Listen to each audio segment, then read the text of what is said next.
wabarakatuh. Perkenalkan, kami dari kelompok 9 akan melakukan praktik komunikasi dalam konteks sosial dan latar belakang budaya, cultural diversity, dan keyakinan. Sebelum itu, perkenalkan, saya Riana Naja Azahra akan melakukan tindakan observasi, dan rekan saya Dia Wardatul Jana akan melakukan tindakan intervensi. Saya Zara Putra Kilawardani akan melakukan tindakan implementasi. Saya Najwa Salwa Bastian akan melakukan tindakan evaluasi. Selamat menyaksikan.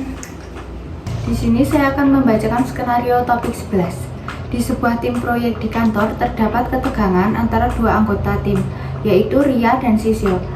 Mereka terkait pembagian tugas dan tanggung jawab. Ketidakmampuan mereka untuk berkomunikasi secara efektif menyebabkan konflik yang mengganggu produktivitas tim. Jadi di sini saya akan membacakan pengertian praktik komunikasi dalam konteks sosial dan budaya, lalu tujuan komunikasi lintas budaya, hambatan komunikasi dalam perbedaan budaya, dan juga kejutan budaya.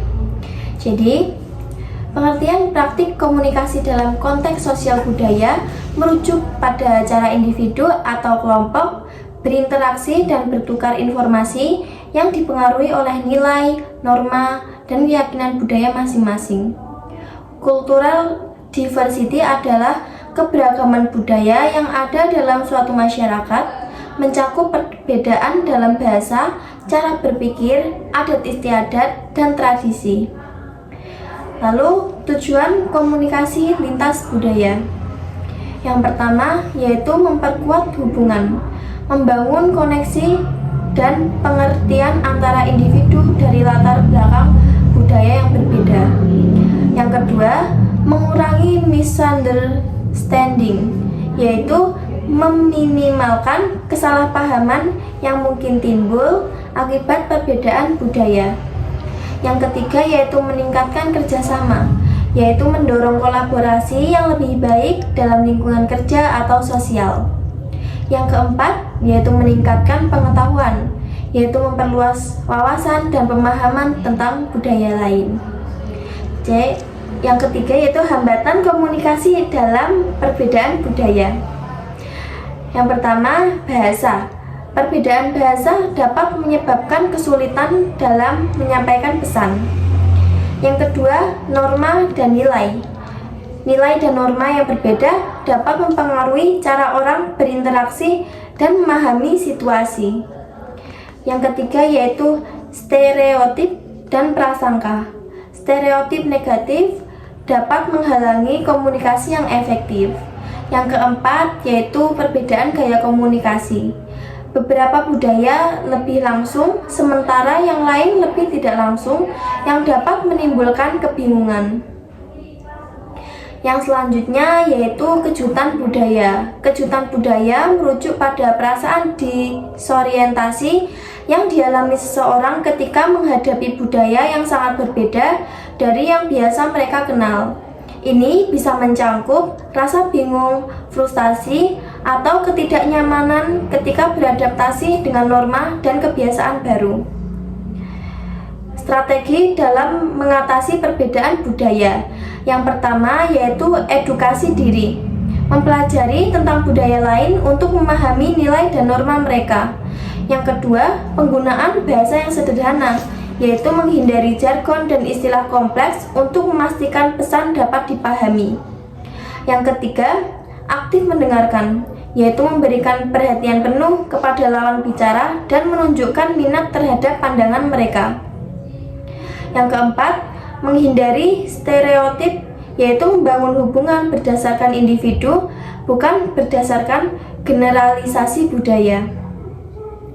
Yang kelima, fleksibilitas. Bersikap terbuka dan bersedia untuk menyesuaikan pendekatan komunikasi sesuai dengan konteks budaya. Yang keenam, membangun kepercayaan, yaitu menciptakan lingkungan yang aman untuk berbagi dan bertukar ide. Dengan memahami dan menerapkan strategi ini, individu dapat meningkatkan komunikasi lintas budaya, memperkuat hubungan sosial, dan menciptakan lingkungan yang inklusif. Selamat pagi, perkenalkan saya Suster Riana yang bertugas pada pagi hari ini pukul 7 hingga jam 12 siang nanti. Kalau boleh tahu ini dengan Mbak siapa ya? Saya dengan Mbak Ria. Baik Mbak Ria, ada yang bisa saya bantu? Jadi gini, saya tuh punya masalah dengan teman komunitas saya yang bernama Sisil. Jadi itu kita sering beradu argumen dan saya juga punya bukti berupa rekaman suaranya. Iya, Sisil, sebenarnya saya selalu yang harus menyelesaikan tugas tambahan. Kenapa tidak ada yang diatur ulang agar beban kerjanya lebih adil? Ria, kamu tidak pernah menyelesaikan tugas tepat waktu. Saya sudah melakukan banyak pekerjaan dan tidak ada terima kasih dari kamu. Ini bukan hanya tentang waktu. Saya merasa semua beban kerja jatuh ke saya. Apakah kamu tidak melihat usaha saya? Saya sudah cukup sabar. Kalau kamu merasa begitu, mungkin kamu harus belajar cara mengatur waktu yang lebih baik. Ini benar-benar tidak adil. Saya sudah melakukan yang terbaik. Kalau kamu terus-menerus seperti ini, tim akan semakin kacau. Well, kalau kamu tidak bisa menangani pekerjaan, mungkin ini bukan tempatmu. Baik, apakah konflik yang terjadi di antara Mbak Ria dan Mbak Sisil terjadi terus-menerus? Iya, Sus, terjadi terus-menerus. Baik, saya mengerti. Jadi maksud Mbak Ria datang ke sini yaitu untuk memperbaiki masalah ini ya? Iya. Kalau begitu, Mbak Ria dan Mbak Sisil diharapkan datang ke sini kembali. Karena untuk menyelesaikan masalah ini diperlukan kesaksian dari kedua belah pihak. Apakah Mbak Ria bersedia? Saya bersedia, Sus. Baik, kalau begitu Mbak Ria dapat datang kembali besok ya. Terima kasih, saya pamit undur diri. Permisi. Baik, terima kasih ya, Sus. Permisi, selamat pagi, Mbak. Selamat pagi, Sus. Sebelumnya, perkenalkan, saya Suster Wardah yang saat ini bertugas mulai dari pukul 7 hingga 12 siang. Sebelumnya izin mengkonfirmasi apakah betul ini dengan Mbak Ria dan Mbak Sisil? Betul, Sus. Dari hasil observasi yang saya lihat, terjadi sedikit konflik di antara Mbak Ria dan Mbak Sisil ya? Seharusnya masalah ini diselesaikan dengan kepala dingin agar tidak memperburuk situasi. Selain itu, saya juga akan mengajarkan beberapa teknik meditasi yang bisa membantu Mbak Ria dan Mbak Sisil. Apakah Mbak Ria dan Mbak Sisil bersedia? Bersedia, Sus. Yang pertama, mari kita coba meditasi pernapasan. Mbak Ria dan Mbak Sisil bisa duduk dengan nyaman. Mata tertutup dan fokus pada pernapasan. Setelah itu, yang kedua, teknik meditasi visualisasi. Mbak Ria dan Mbak Sisil bisa membayangkan tempat-tempat yang menyenangkan seperti pantai, hutan, atau danau-danau, atau tempat-tempat yang menurut Mbak Ria dan Mbak Sisil itu aman dan damai gitu. Yang ketiga, itu teknik meditasi mindfulness, yaitu dengan melatih kesadaran penuh dengan memperhatikan pikiran dan perasaan tanpa menghakimi. Kegiatan meditasi ini bisa membantu dalam mengontrol emosi Mbak Ria dan Mbak Sisil apabila emosi Mbak Ria dan Mbak Sisil ini memuncak. Gitu. Mungkin itu saja yang bisa saya sampaikan. Setelah ini akan ada suster lain yang masuk untuk mengimplementasi Mbak Ria dan Mbak Sisil. Kalau begitu, saya pamit undur diri. Semoga masalah Mbak Ria dan Mbak Sisil lekas membaik. Saya permisi dahulu ya, Mbak. Baik, terima kasih, Sus. Sama-sama. Selamat siang, perkenalkan saya Suster Zahra selaku suster yang berjaga pada hari ini mulai pukul 12 sampai 7 malam nanti. Di sini saya akan melakukan atau mengajukan beberapa pertanyaan kepada Mbak berdua ini. Apakah Mbak bersedia? Bersedia, Sus. Sebelum sesi wawancara ini akan dilakukan secara bergantian dan dilakukan selama 5-10 menit di tempat ini saja ya Mbak. Dan mungkin salah satu dari Mbak bisa menunggu terlebih dahulu di luar. Apakah Mbak berkenan? Saya berkenan, Sus. Kalau begitu, saya saja yang kedua, Sus. Permisi. Baik, sebelumnya saya di sini dengan Mbak siapa ya? Saya Ria, Sus. Baik, izin konfirmasi ya, apa betul saya di sini dengan Mbak Ria? Betul. Baik, menurut Mbak Ria, bagaimana peran atau kinerja dari tim Mbak sendiri? Jadi teman saya ini selalu memberikan tugas kepada saya, Sus, dan saya tuh merasa dia hanya memberikan tugasnya tuh kepada saya dan rasanya tuh seperti nggak adil, Sus. Baik, mungkin ada hal lain yang Mbak Ria ingin sampaikan, mungkin harapan seperti itu? Harapan saya sih pekerjaan ini itu bisa dibagi secara adil ya, Sus ya. Baik, ada lagi yang mungkin ingin disampaikan? Tidak ada, Sus. Baik, jika tidak ada, mungkin dari Mbak Ria dapat menunggu di luar sambil nanti teman Mbak akan saya wawancarai juga ya. Baik, permisi Sus, terima kasih. Iya, selamat siang Mbak. Kalau boleh tahu, saya bersama dengan Mbak siapa ya? Sisil.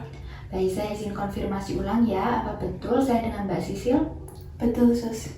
Baik, menurut Mbak Sisil sendiri, bagaimana peran atau kinerja dari tim Mbak sendiri? Menurut teman saya selalu berlaku tidak adil. Padahal saya selalu adil dalam pembagian tugas. Lalu, adakah harapan dari Mbak Sisil sendiri terhadap kelompok ini? Harapannya bagi teman saya dapat lebih membuka mata terhadap teman tim yang lain. Baik, mungkin ada hal lain yang Mbak Sisil ingin sampaikan? Tidak, Sus. Baik, jika tidak ada, saya ingin memanggil Mbak Ria kembali untuk dapat melakukan diskusi secara terbuka ya. Apakah Mbak bersedia? Iya, saya bersedia. Baik, kalau begitu. Baik, di sini sudah ada Mbak Ria dan juga Mbak Sisil ya. Mungkin dari Mbak Ria atau Mbak Sisil sendiri ingin menyampaikan pendapat atau mendiskusikan tentang permasalahan ini? Tidak, Sus. Mbak Ria dan Mbak Sisil harus lebih mengutarakan apa yang Mbak Ria dan Mbak Sisil ingin sampaikan agar permasalahan ini dapat kembali lurus seperti awal dan tim ini dapat bekerja sama dengan baik. Jika Mbak Sisil dan Mbak Ria tidak ingin berbicara, maka tim ini tidak akan selesai. Jadi seperti itu mungkin saran dari saya, dan untuk menangani permasalahan ini saya akan memberikan waktu kepada Mbak Ria dan Mbak Sisil untuk dapat berkomunikasi kembali untuk meluruskan kembali. Jadi menurut saya sampai di sini saja. Apakah ada yang ingin ditanyakan? Tidak, Sus. Baik, sebelum itu saya izin menyampaikan bahwa Mbak Ria dan Mbak Sisil ini mengalami suatu permasalahan, yaitu coping komunikasi yang tidak efektif. Hal ini yang menyebabkan terjadinya perselisihan antara Mbak Ria dan Mbak Sisil. Jadi tadi sesuai saran saya coba untuk dilakukan ya. Kalau begitu saya izin pamit undur diri. Terima kasih untuk diskusinya. Permisi. Terima kasih, Sus.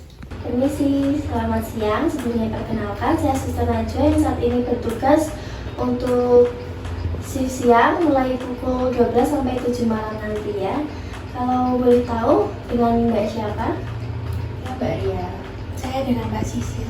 Baik, Mbak Ria dan Mbak Sisil ya. Bagaimana kabarnya saat ini? Baik, Sus. Syukur kalau begitu.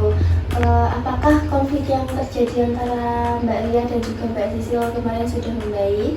Iya, sudah, Sus. Saya senang mendengarnya. Saran dari saya, sebaiknya besok-besok kalau ada permasalahan dibicarakan secara baik-baik sehingga nanti akan tercipta lingkungan kerja yang positif.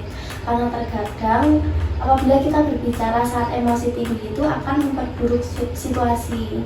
Mungkin cukup sampai sini dari saya. Permisi. Terima kasih, Sus. Sekian video praktik dari kelompok kami. Terima kasih. Wassalamualaikum warahmatullahi wabarakatuh.